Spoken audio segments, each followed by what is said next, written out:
Hello guys, 5-star general here with turn number 6.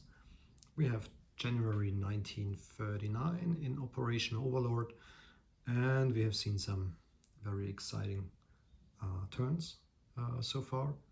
Germans got active on the Balkan, in Yugoslavia, building up a massive air force in Western Germany, and UK is maneuvering his fleet back and forth to avoid some convoy damage. Let's see how that goes.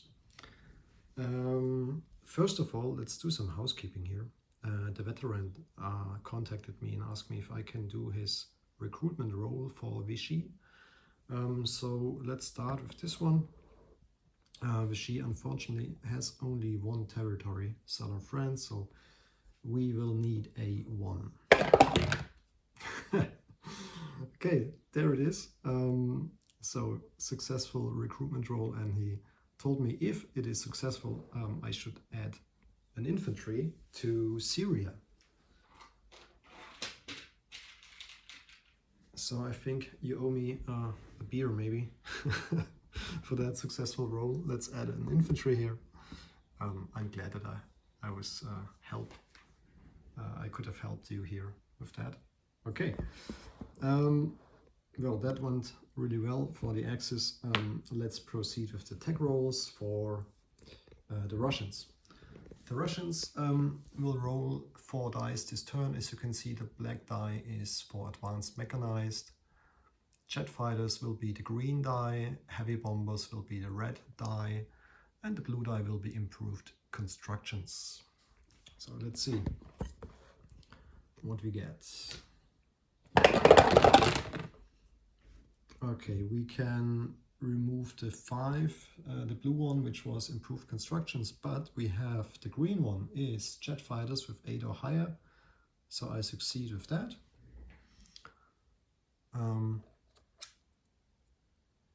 Jet fighters, yeah. Heavy bombers is the red one, and I need a 9 or higher, so unfortunately this is not, the 8 is not enough. Let's remove this one.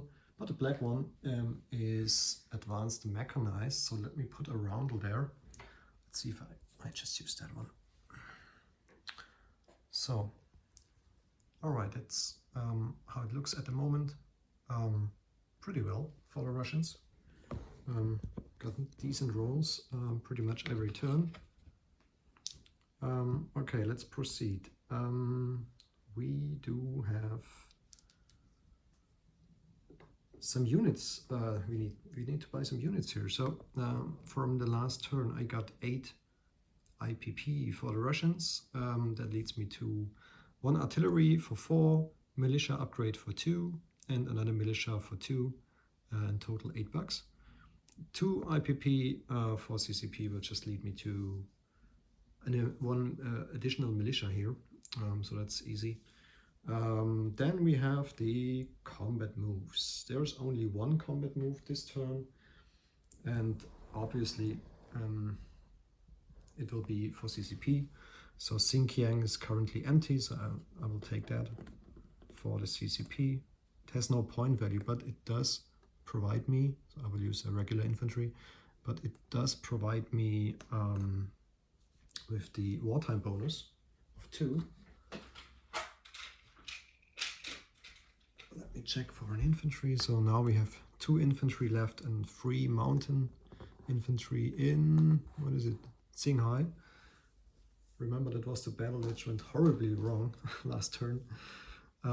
So that was the only combat move here for CCP. Then let's switch over to non-combat moves.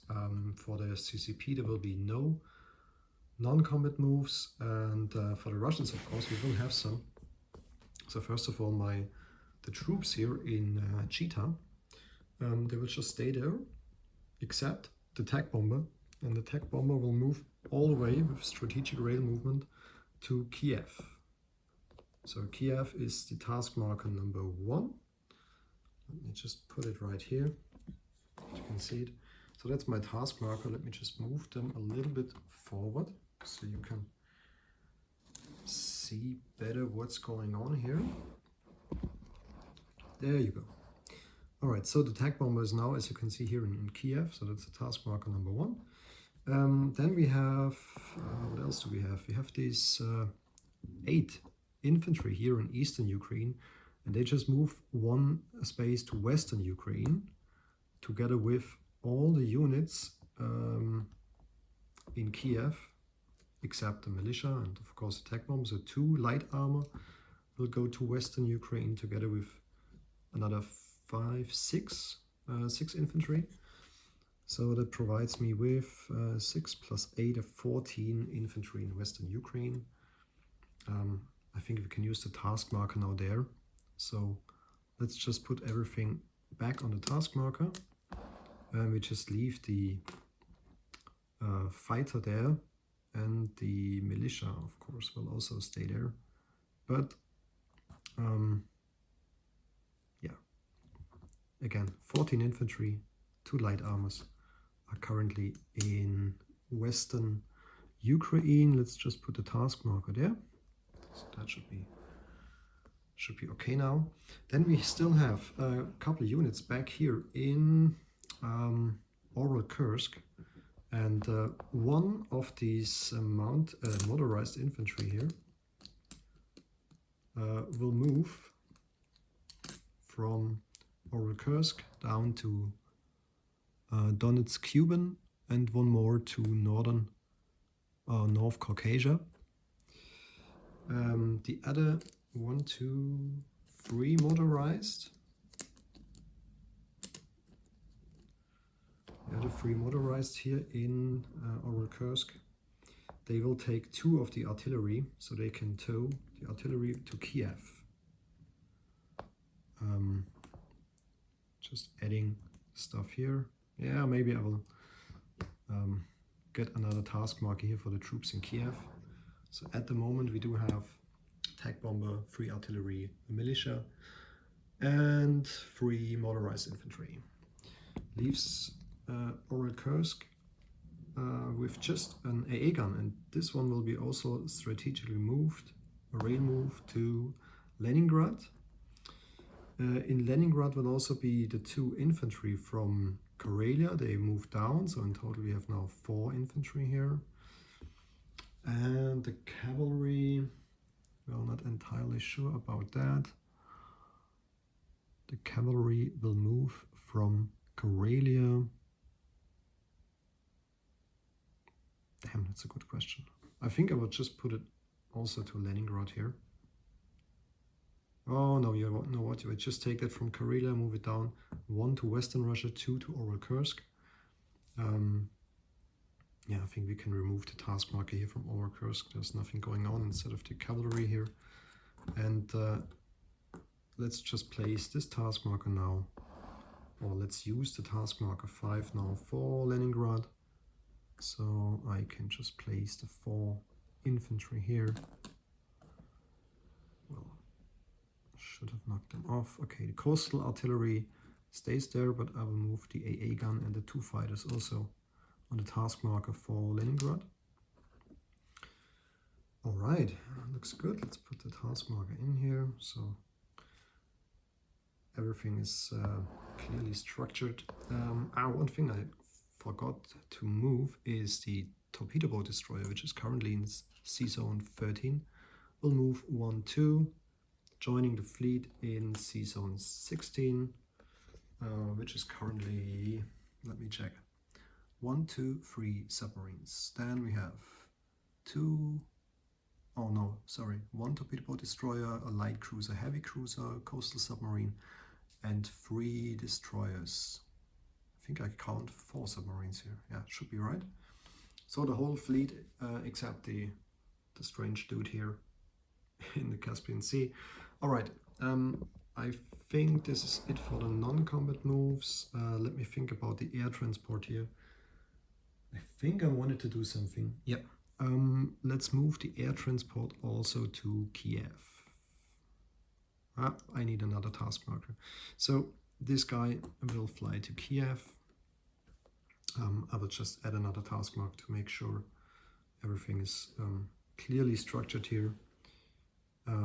Other than that, there is no more non-combat movement. But I have to perform a recruitment role for CCP. CCP currently has 4 territories, which is not bad. So maybe I get a successful roll. I don't. Okay, 7. Never mind. Alright, so I have moved the stuff from Cheetah, at least attack bombers. CCP is not moved at all, except the combat move. All the units have moved here. So left to do is just using a task marker for the Kiev guys. And let's go to placement of the units. The militia goes to Singhai. The Russian artillery goes to Kiev, which leaves me with 3 artillery there. The militia upgrade, I have another militia in Kiev, which will be upgraded to a regular infantry. And the single militia which is left for the Russians, I put on to Leningrad. All right. I think this is it. There is no change in the income for the Russians, unfortunately, but I think for CCP, I do get now my wartime bonus income because I have now a territory which is next to my Comintern brother, the Russians. Yeah, CCP possesses a land zone adjacent to a Soviet possessed land zone, 2 bonus per turn. I have 2 IPP for my territories, another 2 for the wartime bonus income, leaves me with 4 IPP for the next turn. Do I have? Yeah. $4 for CCP and another $8 for the Russians. And I think this turn and the next one will be really interesting to see how things will proceed from here, from this point. All right, thanks for watching. See you guys. Bye bye.